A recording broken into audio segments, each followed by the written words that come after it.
Waouh! Waouh! Alors, je me doutais que ce serait pas génial. Je m'attendais pas à ce point-là. Vous savez, après la fin de mes réacts sur Game of Thrones, je me suis dit, ouais, super! Enfin, une série plus courte, en format de 20 minutes, donc ça me fera travailler un petit peu moins pour sortir mes réacts au jour le jour, etc. Mais honnêtement, si je suis forcé de mettre en pause toutes les 1 minute 30 pour noter ce qui va pas à chaque fois, ça va pas être beaucoup plus court que mes réacts sur Game of Thrones à préparer ça, finalement. Je regrette pas une seconde d'avoir fait ça, d'avoir pris cette série pour ça. En tout cas, oui, j'ai pas mal de choses à dire avant de commencer. Alors pour ceux qui n'ont pas suivi l'annonce, il faut savoir que je suis un fan de la première heure de la BD. J'ai suivi la sortie du premier tome. Voilà, donc ça fait des années que je suis. Ça représente quelque chose d'assez fort pour moi. À nouveau, je vous renvoie à une vidéo, ma vidéo réminiscence. Que j'avais faite il y a quelques années de ça, pour que vous compreniez le truc. En tout cas, ouais, ça représente quelque chose pour moi, ce légendaire. Et voir une adaptation aussi bâclée, en tout cas pour l'instant, hein, sait-on jamais, peut-être que ça s'améliorera par la suite.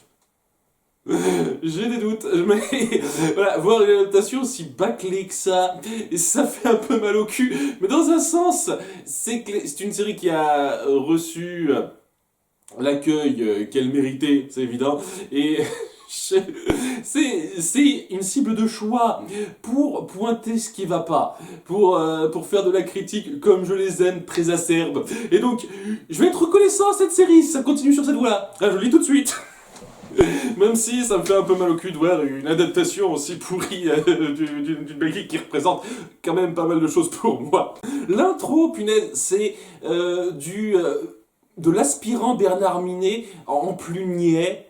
C'était des trucs du genre « Oh, tous unis contre le mal, courageux et brave !» des trucs comme ça, c'est de l'aspirant Bernard Minet, mais avec un air beaucoup moins entraînant. Ça dure 20 secondes, c'est naze, hein, le générique. Et dernier point sur lequel je veux revenir, les voix. Le doublage est pas fameux. Alors ça vient aussi d'un fan qui a suivi ces BD, qui s'est imaginé certaines voix pour ses personnages, ne serait-ce que Griff, parce que pour moi c'est le pire cas, Griff.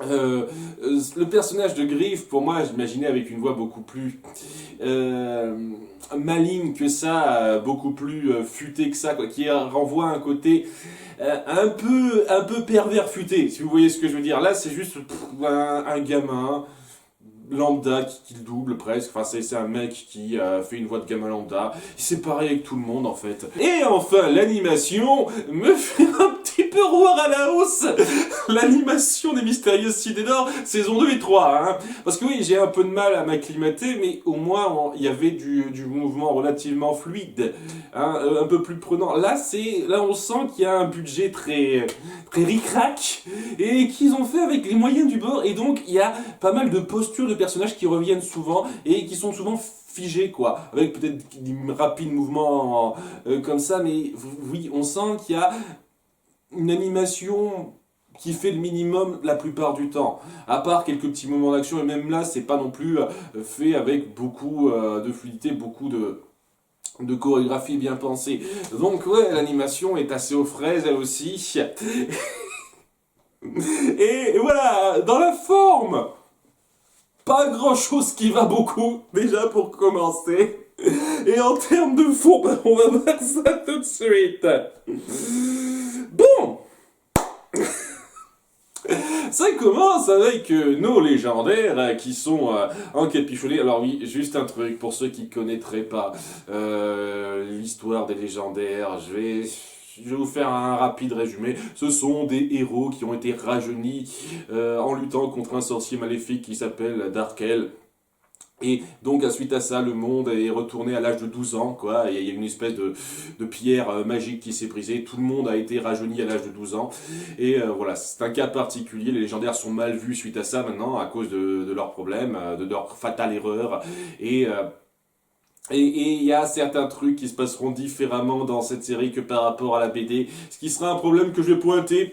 Mais voilà, en gros c'est ça, on est dans cette situation particulière où nos héros sont un peu des parias, ils essaient quand même de faire ce qui est juste, en dépit du fait d'être des parias. Et l'un des trucs premiers qu'ils devraient rechercher, c'est un moyen d'inverser les effets de l'accident Jovenia, comme ils l'appellent, hein, qui a donc rajeuni tout le monde. Et c'est pas du tout montré. Hein. Là c'est une histoire à la con, c'est une petite péripétie à la con, histoire de présenter les personnages. Et pas de façon très efficace, je trouve, parce que bon, je connais les personnages moi-même, donc voilà, je sais ce qu'ils représentent, je sais leurs liens, je sais ce qu'il y a entre eux. Honnêtement, je sais pas trop, j'imagine mal quelqu'un qui découvrirait les légendaires via ce premier épisode en tirer grand chose. Ça passait 1000 fois mieux dans le tome 1, je trouve, 1000 fois mieux. Voilà, parce que là, on prenait vraiment la peine de se centrer sur un personnage à la fois, et dans cette redécouverte des personnages, là, c'est pas le cas.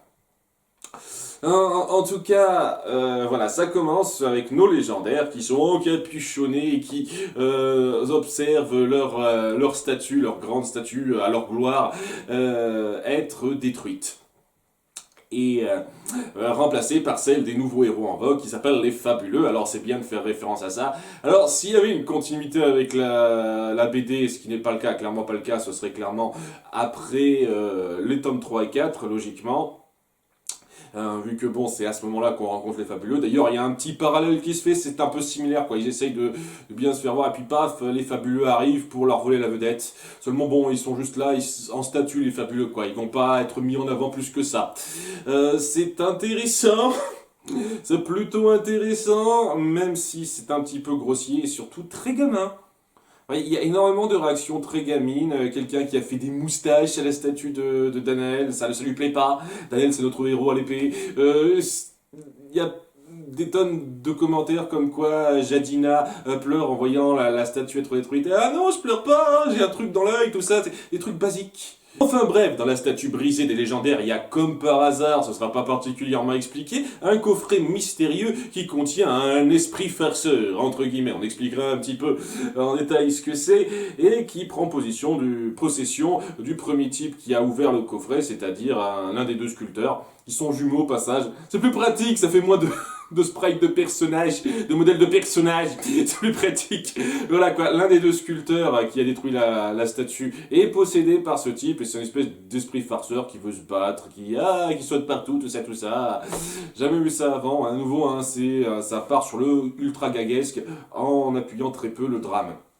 Problème important, j'y viendrai, ça. Alors, en tout cas, ouais, c'est là qu'il est confronté au légendaire, et qui essaie un peu de se battre. Griff qui dit ah mais qu'est-ce que c'est que cette voix ridicule, parce qu'il a une voix super aiguë, tout ça, hein, c'est un esprit farceur, hein, c'est logique. Ça me fait vachement marrer de la part de Griff, qui pour moi a la pire voix du lot en ce qui me concerne parmi nos légendaires. Et voilà, il finit par se barrer pour détruire des trucs et se battre contre tout et n'importe quoi. Et c'est là qu'on voit qu'il y a une note à l'intérieur du coffret que l'esprit n'a pas pris. L'esprit en fait c'est un Charonax, voilà, un Charonax c'est une espèce d'esprit de démon qui prend possession des gens et qui veut chercher la personne la plus forte pour en prendre possession, c'est ça. Donc à chaque fois qu'elle trouve quelqu'un de très fort, de plus fort que ce qu'elle possède, cette créature en prend le contrôle, en prend possession très rapidement via un truc magique. Alors la façon de se débarrasser d'elle, c'est une espèce de potion à la con qui servira à rien au passage pour la calmer un petit peu et remettre son esprit dans le coffre. Cette potion sera gratuite rapidement, histoire de dire que c'est là. Voilà, et tandis que ce coffre, oui, on n'explique pas pourquoi il est là. Il y a juste une note d'un mage qui s'appelle Cornelias. Je garde ce nom en tête parce que je sens qu'il va y avoir une possibilité que ça revienne sur le tapis, hein, ce mage. Et ouais, je comprends pas pourquoi il a fait ce coffret, pourquoi il l'a mis là. Qu'est-ce qu'il a amené à le mettre là, ce coffret? C'était une cachette parfaite pour toi, tu t'attendais à ce que personne ne casse cette statue ou quoi que ce soit. Et apparemment, le seul moyen de se débarrasser de cette créature, c'est de la renfermer dans son petit coffret. Alors, je comprends pas pourquoi le Charonax n'a pas bêtement pris le coffret quand il a été libéré et qu'il a pris possession du sculpteur. Pourquoi il l'a pas fait, ça? Je pige pas. Je veux dire, il est conscient de ça, il est au courant de ça, mais il y pense après, il se dit, ah tiens, je suis libre, je pense pas au truc et qui pourrait me réenfermer après pour le détruire ou un truc comme ça. Non, non, non, non. Certes, je trouve ça un petit peu con personnellement, hein. Mais bon, ce n'est qu'un souci parmi les tas d'autres. Un souci parmi les tas d'autres. Donc nos héros se disent, ah, il faut qu'on parte à sa poursuite en se dévoilant parmi les autres parce qu'ils étaient toujours encapuchonnés jusqu'à présent. Oui, nous sommes les légendaires, en fin de compte. Et voilà, quoi, ils font sa poursuite, il fait du grabuge dans son chemin parce que oui, c'est son truc, il aime détruire des trucs parce que ça l'amuse, et ils sont confrontés à lui, l'action est foutraque et pas particulièrement palpitante. Je veux dire, j'ai vu pire, mais j'ai vu largement mieux. Surtout que, comme je l'ai dit, ça garde cette mentalité très gamine, genre pour lutter contre le Charonax, il l'attire en lui faisant peur avec ce coffret, quoi. Ah, tu veux ce coffret, viens le chercher. Ils se font des passes entre eux. Ah, tu peux pas l'attraper, on se la passe entre nous. C'est tellement drôle. C'est ça l'approche. Et au bout d'un moment, il se fait un peu assommer. Euh, Sans que nos héros comprennent pourquoi et sans qu'ils se doutent que ça devrait être un peu dangereux de rester près du type qui peut posséder les gens. Et incroyable, il y en a un qui se fait posséder. Quelle surprise! Ouais, c'est Danaël qui est possédé par le Charonax suite à ça. Danaël possédé, mais c'est incroyable, je n'ai jamais vu ça avant. Surprenant, hein? Je suis sûr que c'est une référence. Je suis sûr que c'est une référence. Et donc, il faut aller le poursuivre lui parce qu'il se barre avec son épée dorée et il détruit des trucs pour s'amuser, etc. Il laisse des traces sur son sillage, alors que ça sert à rien. D'autant plus que ce qu'il veut faire, c'est foncer à la montagne de Chiar. Ouais, c'est comme ça que ça s'appelle. Hein. Ça reprend très bien les noms de la BD, hein. Ça, c'est très familier. Quand on connaît la BD, ça nous parle. Hein. Si vous connaissez pas la BD, après, ça va être un peu difficile peut-être pour vous de suivre. Hein. C'est pour ça, je sais pas, je suis pas sûr que ce soit une série qui parle, qui puisse vraiment attirer ceux qui n'ont pas suivi la BD. Hein. Même ceux qui ont suivi la BD, j'ai du mal à voir comment ils pourraient être pris dedans techniquement, mais bon. En tout cas, ouais, il se dirige vers la montagne de Chiar. Alors, ceux qui ne connaissent pas, c'est l'endroit où est situé le repère, le château du grand méchant de nos légendaires qui s'appelle Darkel. Hein, c'est là qu'il y a ses troupes, son armée, etc. Et il s'y rend pour pouvoir contrôler quelqu'un de plus en plus fort pour pouvoir s'en prendre au mage qu'il avait enfermé. Alors, c'est une approche acceptable hein, du charognard. Hein, enfin, c'est pas du charognard, c'est du charonax, excusez-moi. Hein, mais ça c'est un truc. Hein, il adore faire des jeux de mots, hein, Patrick Sobral. Et là, on poursuit un peu le principe. Hein. Le côté jeu de mots des légendaires, il est présent. Hein, ça, c'est très typique. Hein, ça change pas. Et ouais... Première chose qu'il fait, il tombe sur un dragonite. Alors, dragonite, c'est une créature, une espèce de gros monstre reptilien, et il se fait battre en tant que Danaël. Danaël, possédé, ok, mais Danaël perd contre un dragonite. Danaël, le chevalier noble, avec son épée dorée magique, qui est capable de beaucoup de prouesses, qui se fait battre, j'en ai rien à foutre qu'il soit possédé ou non, par un putain de monstre lambda. Mon cul, allez vous faire foutre, allez vous faire foutre. Je suis désolé. Je veux bien croire que Danaël se fasse battre par quelque chose, mais pas juste un dragonite comme ça, quoi, qui passait par là, même possédé. D'autant plus que, ouais, le mec, le Charonax, il sait quand même mettre les possibilités, les capacités de la personne assez élevé. Hein, je veux dire, le sculpteur qu'il avait possédé avant, quand même, il le faisait courir vite, il fonçait dans les immeubles, ça lui faisait rien. Je veux dire, je pense pas que ce sculpteur, il pouvait faire ça lorsqu'il n'était pas possédé. Alors vous imaginez un Danaël possédé Vraiment. C'est complètement inconsistant, ça. Mais bon, à nouveau, un autre de ces nombreux problèmes qu'il y a à voir. Et il se fait battre par ce dragonite Danaël, et donc le Charonax prend possession de ce dragonite à la place. Voilà, donc truc super facile pour que Danaël ne se fasse plus posséder. Et à nouveau, on sent que c'était juste la petite référence. Ah, Danaël se fait posséder, mais au bout du compte, non. Tandis que, ouais, notre groupe les suit, Adanel qui prend ça à la légère. Ah, tu m'as confondu avec un espèce de machin, j'ai oublié le nom de la créature. Ah, avec une créature qui pue, genre une espèce de putois, mais schlingax. Voilà, ils appellent ça un schlingax ou un schlingar ou une merde comme ça. Bref, tu m'as confondu avec ça, donc il a un peu suivi ce qui s'est passé. C'est histoire de préciser un petit truc par rapport à Danael. Hein, apparemment, il a l'air de se souvenir de ce qu'il a fait, de ce qui s'est passé pendant qu'il était contrôlé. Hein, donc c'est un détail, je tiens à le préciser, à l'appuyer rapidement, histoire de... Et voilà, ils sont réunis sur cette montagne de Chiar et sont confrontés, comme par hasard, à Ténébris. Alors, si vous connaissez pas Ténébris, allez, ça m'embête un petit peu de vous expliquer la backstory de la BD, mais voilà, Ténébris, c'est la fille de Darkel, le sorcier noir, donc la fille du grand sorcier noir, le méchant principal de Darkel, et ouais, c'est là qu'on se rend compte que ça n'a absolument aucune continuité avec la BD. Parce que dans la BD, Darkel est considéré comme mort, et lorsqu'on apprend qu'il n'est pas mort, via certaines circonstances un peu particulières, hein, ouais, qui se mettent en place sur plusieurs tomes, et ben, à aucun moment il a vraiment l'opportunité de rediriger son château donc tout ce qui se passe sur la montagne de Chiar avec sa fille, parce que il n'y a aucun moment dans la BD qui peut appuyer ça durant cette période, aucun putain de moment. Donc voilà, c'est totalement détaché de la BD, quoi. Ça part sur un truc totalement différent. Voilà, ce n'est pas du tout en adéquation, etc. On est dans une situation où Darkel n'a jamais été considéré comme mort après l'accident Jovenia. Ténébris n'a jamais été capturé et enfermé après. Certes, vous savez quoi? Je veux bien comprendre que vous partiez sur une approche différente. À ce moment-là, est-ce que vous pourriez, je sais pas, faire une meilleure introduction pour présenter les personnages de votre univers, dire ouais, voilà les origines de ce qui s'est passé, etc. Et pas juste nous montrer une espèce d'aventure lambda pour les présenter de façon grossière comme ça? Parce que je suis désolé, c'est ultra grossier, hein. Énormément de choses se présentent de façon grossière, ne serait-ce qu'avec Ténébris. Alors un truc qu'il faut savoir avec Ténébris, c'est que elle était autrefois avec Razia, hein, notre gros enfant qui a ce zozotement qu'on entend à peine dans cette série, et fut un temps c'était un général de l'armée de Darkel. Il s'est repenti, etc.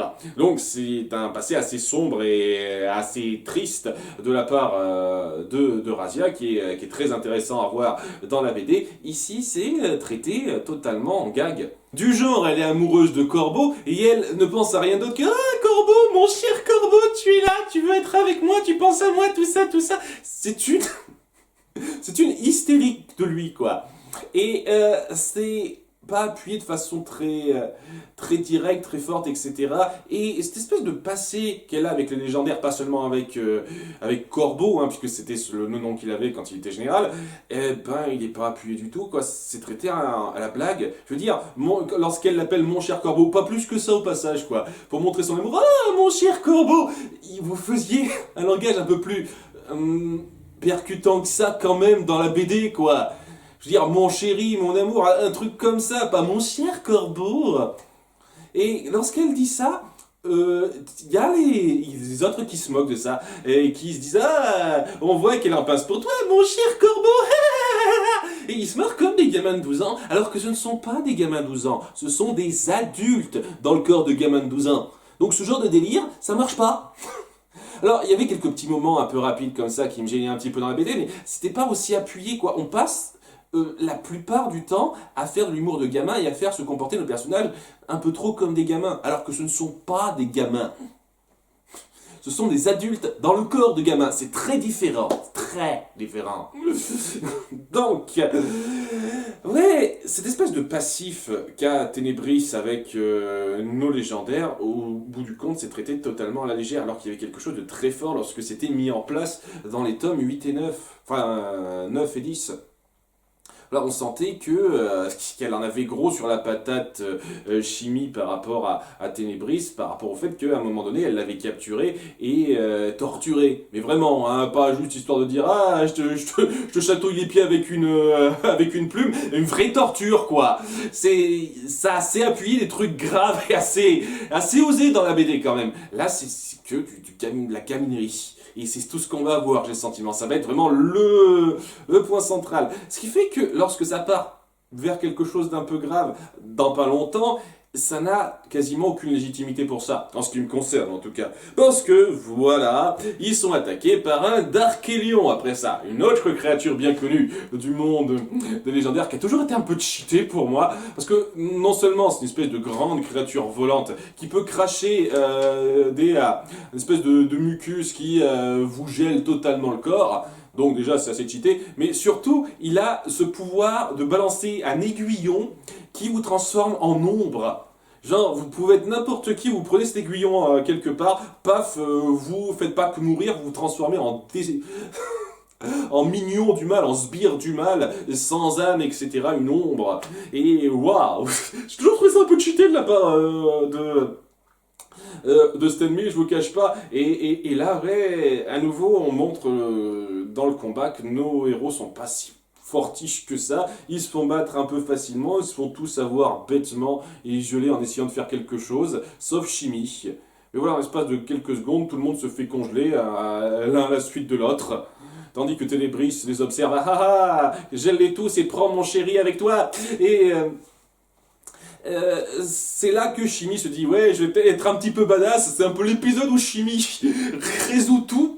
Presque, c'est elle qui fait tout, hein, à peu de choses près, c'est elle qui fait tout, Chimie, hein, réellement. Et elle parvient à libérer un peu les autres de cette emprise-là en assommant un petit peu le Darkélion. Razia donne le coup de grâce après, puisqu'ils se libèrent eux-mêmes de leur prison de glace. Et après ça, on va avoir un cas un peu particulier où le Charonax prendra rapidement possession du Darkélion, qui lui-même prendra juste après possession de Ténébris. Rapidement comme ça, tac tac, histoire de dire. Et donc, ouais, c'est Ténébris maintenant qui possédait, il possède tout le monde, ce truc, rapidement. Et c'est là que Darkel arrive, genre, il a entendu du bruit, c'est maintenant qu'il intervient. Apparemment, il a aussi ce pouvoir de téléportation. Ah, qu'est-ce qui se passe? Pouf, je me téléporte là. Donc, pourquoi il n'est pas intervenu plus tôt s'il a entendu du bruit? Parce que c'est que maintenant, il a pas particulièrement senti que sa fille était possédée en plus. Donc, c'est même pas pour ça. Il arrive à ce moment-là parce que besoin du scénario. Il a été attiré là parce qu'il devait être attiré là, voilà. Et voilà, Darkel est présent et sérieusement, c'est censé être des ennemis jurés. Vraiment, c'est genre leur grand ennemi et leur némésis principal, Darkel, à nos légendaires. Et quand je vois leur réunion, la première fois qu'on les voit ensemble interagir, on dirait une réunion d'anciens du lycée presque. Ça vient, je pense, une fois de plus en grande partie du doublage, mais sa façon de dire « Vous osez venir me défier ?» Eh ben, je suis désolé, ça rend pas quelque chose de très fort de la part de notre sorcier noir qui est censé être ultra badass et détenir les arcanes de la magie noire, tout ça. Hein. Ça se renvoie pas grand chose, hein. Mais, ouais, on dirait vraiment une réunion d'anciens du lycée, hein, quand on les voit comme ça ensemble. Cette façon totalement nonchalante de prendre presque tout. Seulement, voilà, il va y avoir le drame en question dont j'ai parlé, avec le Darkélion qui, avant d'avoir été assommé, a lancé une de ses aiguilles sur Razia qui s'est fait toucher, et donc il se transforme petit à petit en ombre, et on peut rien faire. Avec la grosse exposition bien facile où Chimie dit « Ah, mais tu sais ce qui se passe quand on se fait toucher par un aiguillon de Darkélion, on devient une ombre au service de Darkel et on ne peut rien faire pour empêcher ça. » Ok, merci de me le rappeler, j'avais oublié ça, Chimie, hein. Merci pour le spectateur. Hein. Ouais, ce genre d'exposition très rapide et assez mal faite, où vraiment on veut en fourrer trop, je trouve. Vraiment, c'est tout un tas de rappel à des éléments de la série qu'on connaît, Darkel, Ténébris, les différents monstres, différents endroits qu'on précise, tout ça, c'est tellement balancé ce genre de truc. Ah, vous savez, ce que vous regardez, voilà tous les trucs que vous connaissez, qu'on peut vous fourrer. Mais voilà, Razia s'apprête à se transformer en ombre et c'est triste. Sauf que ouais, ça a très mal été appuyé jusqu'à présent et c'est le seul moment où ça commençait à être un tout petit peu sérieux. Et c'est ça le truc. Je sais que la BD aime bien partir dans le gag et des fois c'est un petit peu lourdingue. Mais souvent quand ça traite quelque chose de sérieux, ça c'est le traiter au sérieux. Hein, et on passe pas 75%, 80% du temps d'histoire à faire du gag et de la légèreté gamine autour de nos personnages. Là, c'est ce qu'on fait. Ce qui fait que ce moment drame où Razia risque de mourir, de devenir une ombre, tout ça, ça n'a quasiment aucun poids. Il y a nos personnages qui pleurent rapidement, un Ténébris aussi dans son coin, juste avant de se faire posséder. Rien. Rapidement ça. C'est là que lorsque Darkel arrive et que Ténébris et enfin le Charonax qui possède Ténébris est super subtil pour essayer de l'approcher, se fait avoir et se fait un petit peu renvoyer, assommé par Darkel. En fait, j'ai même pas l'impression qu'il se fait assommer. Il me semble que non, elle est encore consciente. Le Charonax est encore conscient. Ce qui est encore pire par rapport à ce qui va se passer, puisque Shimi propose un marché à Darkel en disant qu'elle connaît un moyen de libérer Ténébris de l'emprise du Charonax. Mais pour ça, il faut qu'on fasse un marché et que tu soignes notre amie Razia. Et ok, il a vraiment aucun moyen pour ça, il sait pas se prémunir contre ce genre de choses. Darkel, c'est genre le sorcier noir qui a des formules pour tout, et il accepte comme ça, au débeauté, rapidement, un marché que Shimi lui propose, alors que bon, il y a un de ses ennemis qui s'apprête à crever, un de ses ennemis jurés qui s'apprête à crever, mais c'est traité super à la légère ça. Il se dit pas, tiens, je vais peut-être essayer de trouver quelque chose pour gérer ça moi-même, j'ai des pouvoirs magiques quand même pour libérer ma fille. Non, non. Il s'y connaît pas en Charonax, c'est pas son truc à Darkel.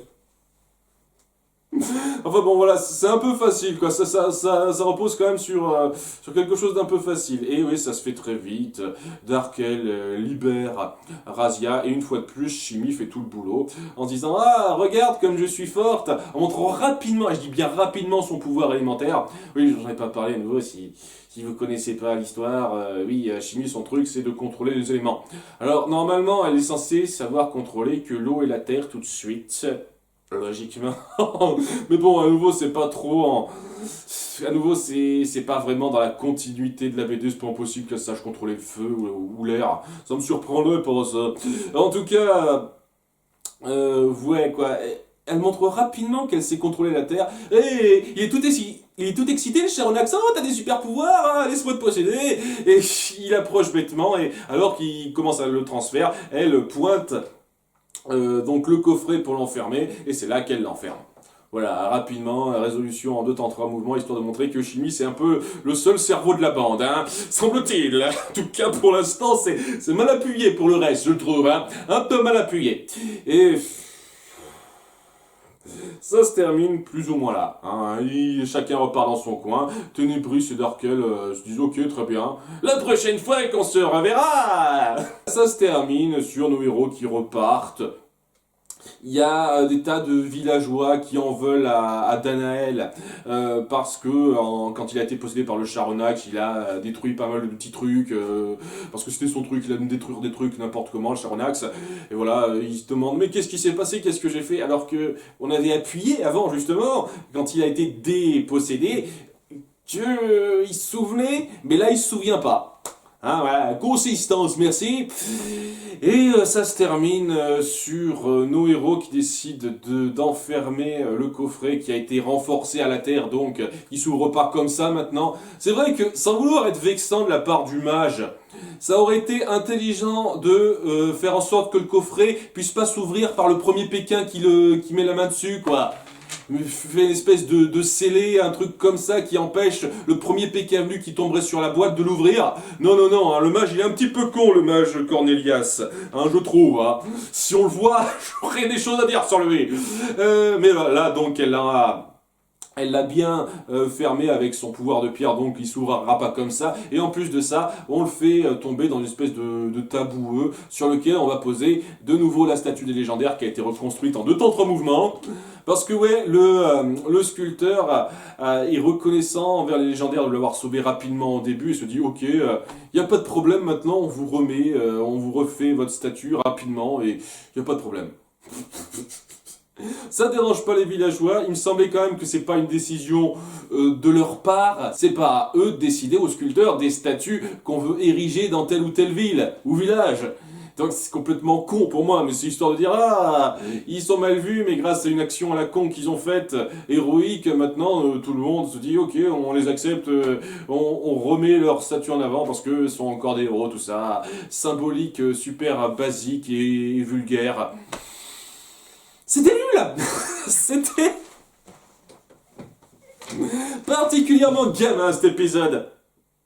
C'est pas réfléchi, pensé rapidement pour tabler sur la popularité, la célébrité de la BD.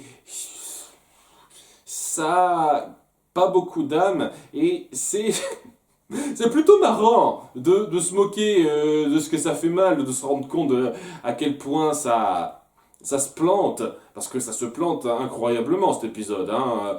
C'est le genre de choses qui peut être un peu divertissante à faire en réac. Donc si ça reste comme ça, au moins ce sera sympa à faire comme vidéo. Après, ouais, c'est une insulte à la BD en ce qui me concerne.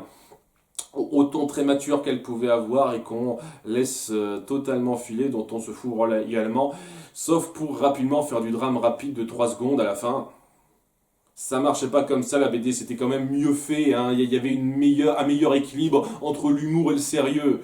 Et là, c'est clairement pas le cas, c'est gamin, c'est pas réfléchi, pas super cohérent, et c'est juste des tonnes de personnages, tonnes de trucs connus qu'on nous balance rapidement comme ça. C'est très mauvais comme démarrage, et j'ai le sentiment que ça va bien poser la série, hein. Ça a l'air très bien parti pour être la qualité globale. Mais bon, sait-on jamais, peut-être que par la suite, ça va se ressaisir et devenir génial. J'y crois pas trop. Mais on verra, peut-être. En tout cas, ça promet. Cette série promet, je pense, pour ces réacs. À bientôt pour l'épisode 2. Bye.